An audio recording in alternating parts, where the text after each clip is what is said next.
Imagine a city where the air you breathe signs your death warrant. No sirens, no explosions, no smell of smoke. It is April 2nd, 1979, in the Soviet industrial city of Sverdlovsk, deep in the heart of the Ural Mountains. A perfectly normal Tuesday morning. In the gray, biting light of dawn, people stand at rusted bus stops, clutching their worn briefcases. Children play in the concrete courtyards of massive, soul-crushing apartment blocks, their laughter echoing against the cold stone. In the sprawling steel and chemical factories that define the skyline, the morning shift begins with the heavy, rhythmic clanging of iron. But as the city wakes up, an invisible, microscopic cloud drifts silently through the streets. It is odorless. It is colorless. Those who inhale it notice absolutely nothing. They continue their mundane daily routines, talking to neighbors about the weather, standing in long lines for bread, and kissing their spouses before heading to the night shift. But at that exact moment, a biological countdown begins deep within their lungs. By Thursday morning, everyone who inhaled that specific pocket of air will be dead. This is not the story of a war or a terrorist attack, but of a mistake. A small, mundane human error that the Kremlin guarded like a sacred state secret for decades. Today, we look deep into the forbidden archives to reconstruct the 48 hours that turned a thriving industrial center into a biological slaughterhouse. Welcome to History Unleashed. To understand the true horror of Sverdlovsk, we must look behind the walls that were not on any public map. In the southwest of the city lay a place known only to a few high-ranking officials as Military Compound 19. To the outside world, it simply did not exist. It was a blank spot on the map.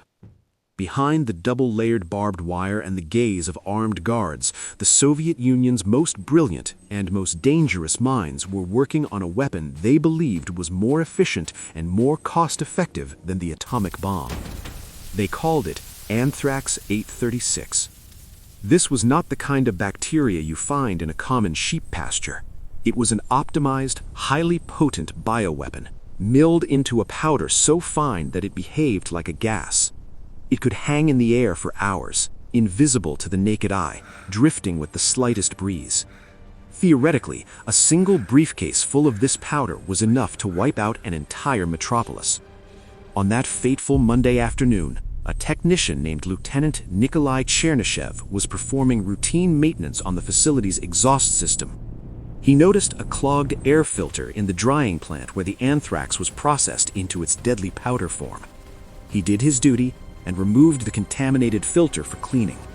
But then the unthinkable happened. Exhausted from long hours, or perhaps simply distracted by the monotony of the job, he forgot to leave a note for the incoming night shift. He did not write it in the logbook. He simply walked out, went home, and had dinner with his family, unaware that he had just signed a death warrant for hundreds of his neighbors. When the night shift supervisor arrived, he glanced at the logs. Everything looked normal. He flipped the heavy iron switch and started the high-powered drying machines. For 3 long hours, the plant pumped concentrated, weaponized death directly into the cold Russian night. There was no filter to stop it. The wind was blowing steadily to the south, carrying the plume directly over the ceramic district. The first victims did not feel the end coming. It started as a phantom itch in the back of the throat, a brief chill, a slight headache that wouldn't go away. Just a flu, they told themselves as they climbed into bed under heavy wool blankets.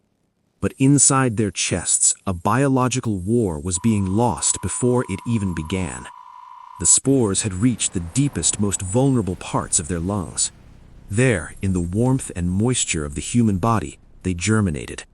The bacteria multiplied with terrifying speed, flooding the bloodstream with a triple-threat toxin that dissolved cell walls and turned healthy, living tissue into a bloody liquid. By Wednesday, the city's hospitals were flooded with the dying.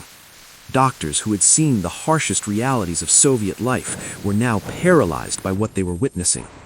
They saw patients whose skin was turning a bruised, necrotic black. The lymph nodes in the chest swelled to the size of oranges, causing the lungs to literally collapse under the internal pressure.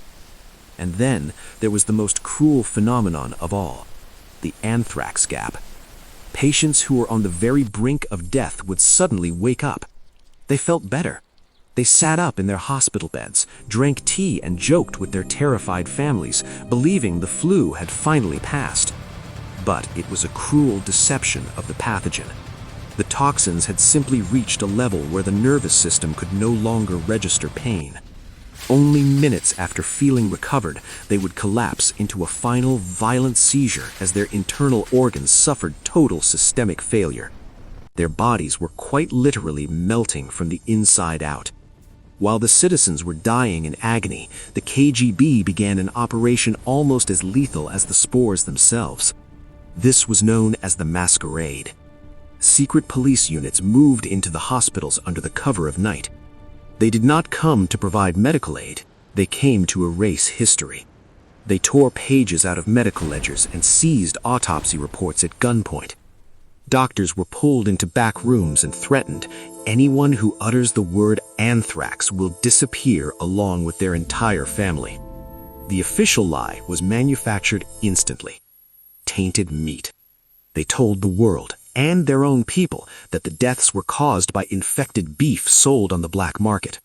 To sell the lie, the military confiscated meat from private homes across the city, intentionally creating food shortages to distract and starve the populace into submission. Simultaneously, the city witnessed a surreal and terrifying sight. Men in full alien-like protective suits appeared on the rooftops of the ceramic district. They were not checking the plumbing or the heating. They were spraying every inch of the buildings with concentrated chlorine. Why would you disinfect a rooftop for a disease allegedly caught by eating bad meat? No one was allowed to ask. The dead were no longer treated as people. They were treated as radioactive evidence. They were snatched from their homes in unmarked black trucks. They were placed in lead-lined coffins filled with caustic lime to dissolve the remains and buried in deep, nameless pits in Section 15. Families were denied the right to see the faces of their loved ones one last time. They were told only that the cause of death was natural causes or pneumonia. For decades, Sverdlovsk remained a dark, whispered legend in the West.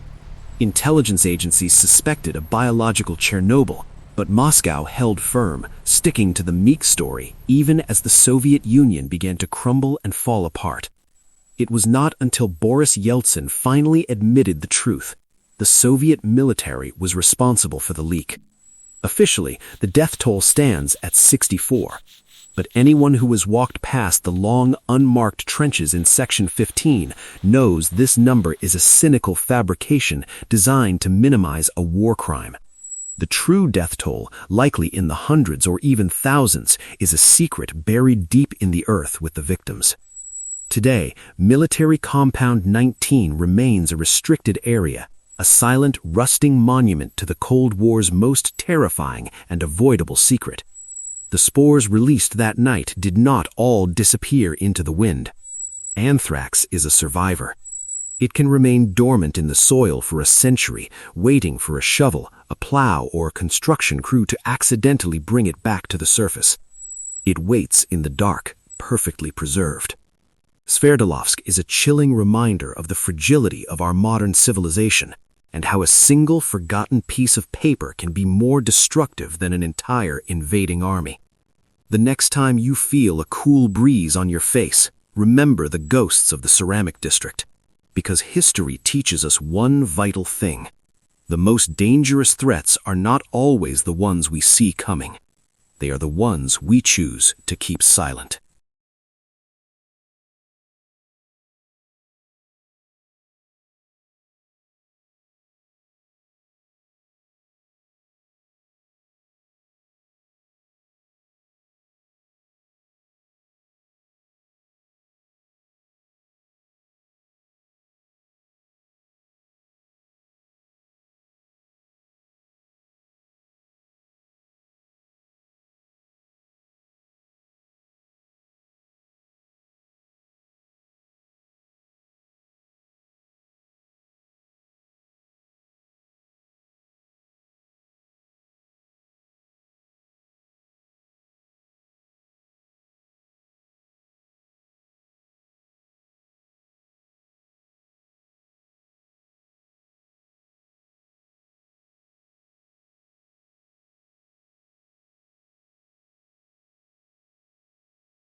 If you enjoyed this video, give it a like and subscribe to the channel for more hidden stories from history.